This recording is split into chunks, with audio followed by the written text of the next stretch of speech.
Yo, what's going on, guys? My name is Saeed. Welcome back to the channel. I am doing another song reaction today. This is generally where I break down the music and lyrics of a track and offer up my interpretations for what I'm hearing. I am doing another Nirvana song today. This is the fifth installment of this Nirvana series of song reactions I'm doing. Very excited for that. But before we get into that, I wanted to highlight my favorite comment from the last video I just did. So this was a reaction to War Pigs by Black Sabbath. This was the start of my sort of journey into metal music, and there's some awesome comments on this one where people are sort of giving me other great tracks, especially lyrically, to break down for the future. However, my favorite comment was one left by Kevin Burgess, who spoke about the two guitar lines that I kept mentioning. He says that, yes, I heard correctly, it was two guitar lines, but both were played by Tony Iommi and dubbed in the studio, which is amazing that it's all from one guy, one guitarist. And I'm going to put it out there, that is the best solo I've ever heard on the War Pigs track. So big shout out to Tony Iommi for his soloing skills, and shout out to Kevin for the comment.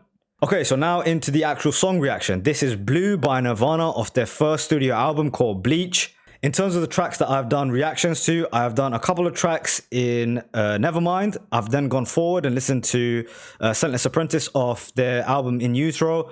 And I'm finally going backwards now to the beginnings of the band with a track from their first studio album. And so I'm curious to see the evolution of the band. I can get a much more clearer picture of their musical timeline. For me, Nevermind was a very polished record with great songwriting, especially in terms of structure. In terms of In Utero, I felt it was a much more raw and intense vocal and instrumentation on that record. So let's see where Bleach lies in between those two records. Okay, here we go.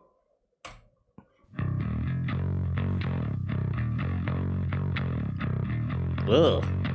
How thick is that bass line?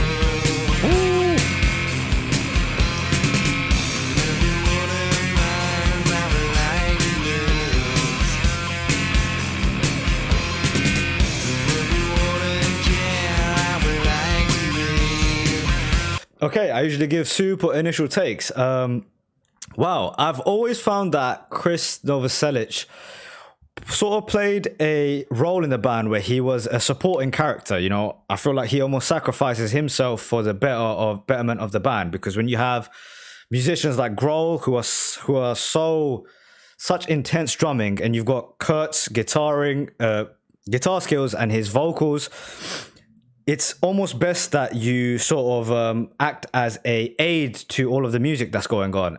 But to me, the bass line is kind of the star part of this song so far. Super thick. It's like I don't know how to describe it, man. It's like lava, the thickness of like lava almost. That's the image that conjures up in my mind. I also like the way that Kurt, and I've seen him do this before, where he sort of copies his melody copies whatever's going on in the guitar. So I think it's a super interesting choice. It makes whatever you're singing that much more impactful, that you've got your guitar sort of backing you up with it. Super cool start of the song.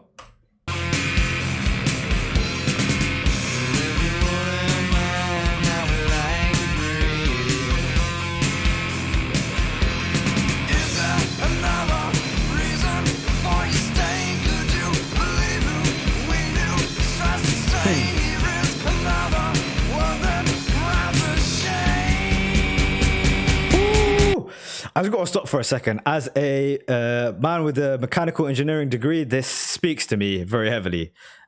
Would you believe who we knew, stress and strain? That brings up like some PTSD trauma type shit for me, man. Third year engineering was no joke. Regardless, great chorus, very impactful.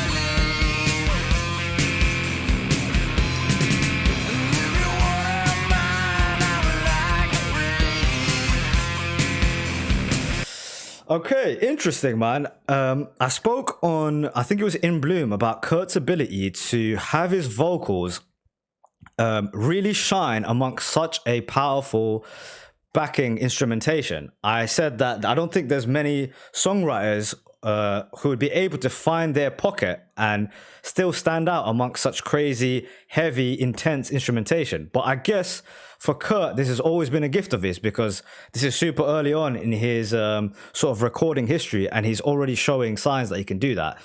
In terms of the writing and the structure of this song, is very reminiscent to me of what we heard on Nevermind. It's not as complex as the story that was told in Utero's Scentless Apprentice. It's very straightforward with the themes sort of repeating themselves again and again. If I were to read into it a little bit, you have themes of shame once again, which is, I think, quite a common sort of theme where Kurt writes from. Seems to be like a strong source of inspiration for him. If you wouldn't mind, I would like to breathe. And if you wouldn't care, I would like to leave.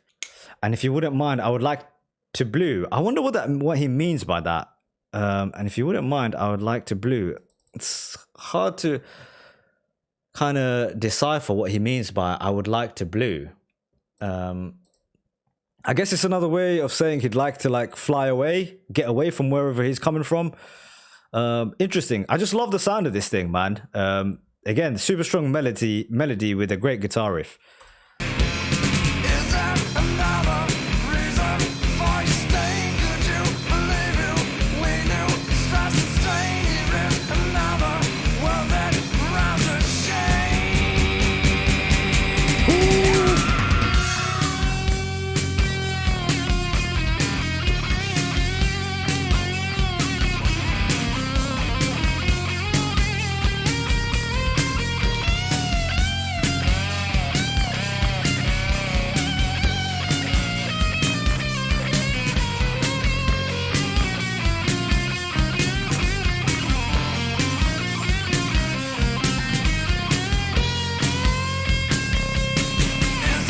Okay, so I spoke in one of the tracks, I can't remember what it was, I think it was In Bloom again, where I said I think Kurt had a real sort of strong opinions on guitar solos, where he thought they were kind of corny, and he sometimes chose to, in live performances, always almost make fun of guitar solos and kind of mess them up on purpose. Turns out when he wants to, he can do a decent guitar solo. I don't think it's a strength of his. Having just listened to War Pigs with Tony Iommi, I mean, those things were like hellacious guitar solos, man. I don't think he's a guitarist in the same vein. I mean, maybe some people will correct me on this thing, but I think his real power is in the intensity and emotion that he gets out of his riffs, which is unmatched, I feel like. But in terms of the sounds of this song, once again, I think this is like a hybrid of the two records, of Nevermind and of In Utero. I think it has the song structure of Nevermind, simple, straightforward, focusing on certain themes, but it has the sort of vocal intensity and intense guitars of In Utero. Another reason for you staying. Could you believe who we knew? Stress and strain, you risk another world that rounds with shame. You could do anything, you could do anything, you could do anything, you could do anything, you could do anything, you could do anything, you could do anything, you could do anything.